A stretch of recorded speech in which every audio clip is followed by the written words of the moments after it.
بسم الله الرحمن الرحیم. ټولو ته سلام. محترم ملګرو، جنوبي پښتونخوا ته په یو تنظیمي دوره راغلي وو. دا یقینا دلته د تنظیم فیصله وه او د ډېر وخت نه دا زموږ په پلینینګ کې وه، او په دې دوره کې موږ خپل ملګرو ته تنظیمي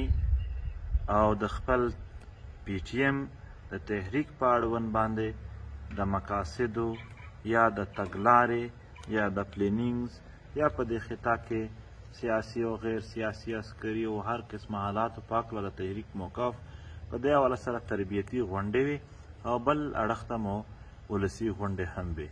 تربیتي غونډې که څه هم موږ په سوشل میډیا نه د هغه بیانات او نه د هغې ډیټیلز شیر کړي دي، ولسي غونډې تاسو لیدلې چې یقینا د خپل ولس د خپلو پښتنو په مینه باندې، په اخلاص باندې او په خپل قومي تحریک په باور په بنیاد باندې هغه کامیابه وي. یقینا د هغې کریډیټ د تحریک مشرانو نه زیات زموږ دا ولس ته ځي چې دوی د جبر او د ظلم نه ستړي دي او نور په خپل ژوند کې یو مثبت بدلون غواړي چې دوی د غلامۍ، د ترهګرۍ، د جنګونو او د فسادونو نه او د نښتیو او بربادیو نه خلاص شي. محترمو، دا چې کوم د اوس دوره روانه وه دا یوازې د کویټه نه بلکې په اول فرصت کې دا د کویټه نه تر ژوب پوره سیمې، په دوم فرصت کې چې کومې په خیبر پښتونخوا کې جنوبي اضلاع دي د دغه کې وه، او په درېم فرصت کې وادي پېښور تر بونیره پورې، او بیا په څلورم فرصت کې مخکې چې څومره هم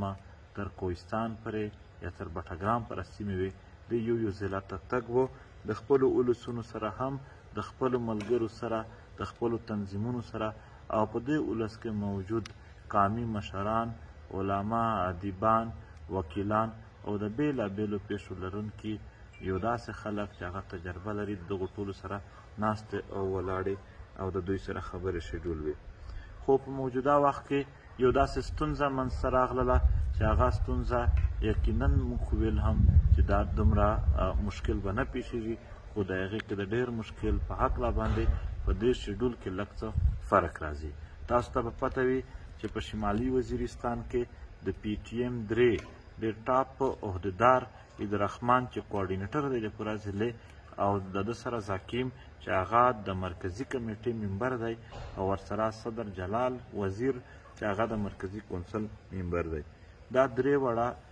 پولیس نه، عدالت نه او نه په جیل کې دي، نه دوی نیولي دي، دا فوج ډایرکټ نیولي دي، غیر قانوني یې نیولي دي. د هغې دپاره پرلت روان دی. د هغې پرلت په اجازت باندې چې کله موږ دلته راتللو نو یو ځل مو د هغو ملګرو سره خبره کړې وه، هغو ټولو ویلي وي چې باید تاسو دا دوره چونکې دغه د ډېر وخت نه شیډول ده، تاسو دا خپله کمپلیټ کړئ بیا راشئ. خو په منځ کې د هغې پرلت د مزید قوي کولو دپاره د هغې پرلت نور څه داسې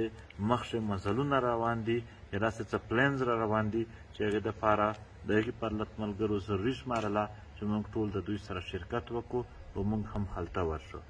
لہذا زموږ چې کوم دلته یو شیډول و په هغه کې سپیشل سبا چمن راتللو. په چمن کې زموږ د چمن د ادیبانو سره، د شاعرانو سره، د چمن د مشرانو سره، د چمن د وکیلانو سره، د علماو سره د دغې سره ناستې وې. د دغې ناستې مقصد یوازې او یوازې په دې وطن کې د یو ښه ژوند دپاره موږ څنګه د یو بل سره کار کولی شو، موږ څنګه د پاشلی کام راټولېدلی شو، او موږ څنګه یو مثبت قدم چې په هغه باندې ټول کام باور کولی شي، دا کام ډېر ځپلی دی چې نور یې خلاص کړو. دغه یو مقصد د هغو ټولو خلکو، د هغو ټولو پیښو سره لرونکي خلکو و او زموږ هم و. یقینا په دغې مقصد باندې موږ روان وو. د دې نه پس موږ بیا په کله عبدالله کې، په پشین کې، په هرنایي کې، په زیارت کې، په سنځاوۍ کې، په دوکۍ کې، په لورلایي کې، په کله سیف الله کې، په ژوب کې، په شیراني ضلع کې، په مساخل کې او بیا داسې درازینده او په نورو سیمو کې زموږ شیډول و اول نه چې دې سیمو ته ځو. په دې سیمو کې زموږ ملګرو د خپل وطن دا محترم وکیلان چې کوم دي، زموږ د وطن محترم مشران دي، علما دي محترم او داسې د وطن عام وګړي چې کوم دي زموږ دپاره دوی ډېر لوی محترم دي د دوی سره ناستې ولاړې او داسې ولسي غونډې او تنظیمي چې کوم زموږ د پی ټي ایم تکړه ملګري دي پیاوړي ممبرس مو دي د دغو ټولو سره تربیتي په دې کې یعنې غونډې وې او د عام ولس یا د مشرانو سره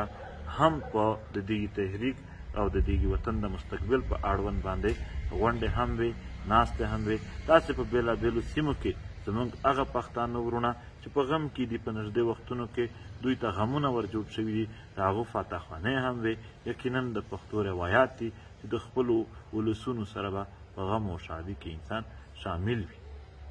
خو له بده مرغه چې موږ هلته د یو داسې ستونزې سره مخامخ شوي یو چې د ټول تحریک خوښه دا ده چې باید هغه ځای موږ توجه زیاته کړو او د مزاحمت یو داسې شکل هلته خپل کړو چې یا خو زموږ ملګري راخلاص شي که هغه نه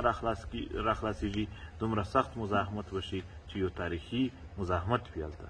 نو د هغې په خاطر باندې دلته د ټولو تنظیمونو سره د مشورې پس او داسې د میرانشاه پرلت د دغې درخواست پس موږ د هغې ته یو ځل د ورتګ اراده کړې ده نو چې څومره هم دلته د وکیلانو سره یا د مشرانو سره یا د علماو سره یا د عام زموږ چې کوم خپل پښتانه درانه محترم ولسونه دي د دوی سره غونډې وې یا ناستې وې هغه موږ ترتیب کړې وې په هغه کې یعنې موږ تر هغې پر اوس هغه جاري نشو ساتلی چې تر څو زموږ هغه پرلت یو منطقي انجام ته نه وي رسېدلی نو تر هغې پره موږ د دغو ټولو نه یعنې یو قسم بخښه چې وکړي دوی بې باوره نه شي په ذهنونو کې دا نه شي ور چې گویا چیرې دغه ناستې اهمیت نه لرلو یا دا ناستې محض یو څه اعلانات و خو دوی کول نه داسې هېڅکله نه ده د دغې وطن هر وګړی دغه وطن ضرورت ورته لري قامي تحریکونه ضرورت لري چې موږ ټول په یو ځای وو که په یو ځای نه وو نو یو بل ته خو مشورې ورکړو د یو بل سره خو کښېنو هم آهنګي پیدا کړو که چیرې د هغې پرلت نتایج زر کې راغلی خو موږ به چې کومو ضلع کې په کوم تاریخ باندې دلته هغه غونډې دي هغه به په هغې رنګ کوو خو که چیرې زر نه راغللی نو بیا به په اختر ناپس زموږ وعده ده د خپل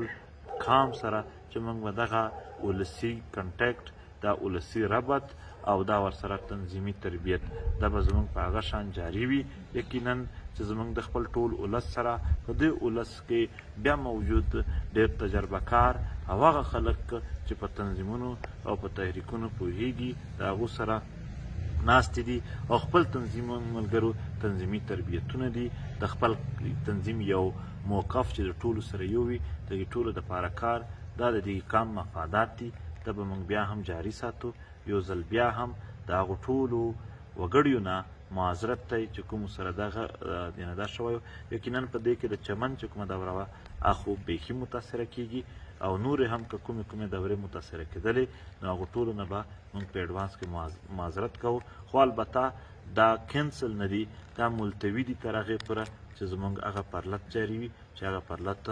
موږ مضبوط کړو او هغه یعنې چې کله هم هلته د مزاحمت شکل زیاتېږي بیا هلته موجود هم علاقې د سیمې خلک هم او ټول د پی ټي ایم ملګرو ته به هم دعوت وي چې هغه هم په دې کې شریک وي مننه کوم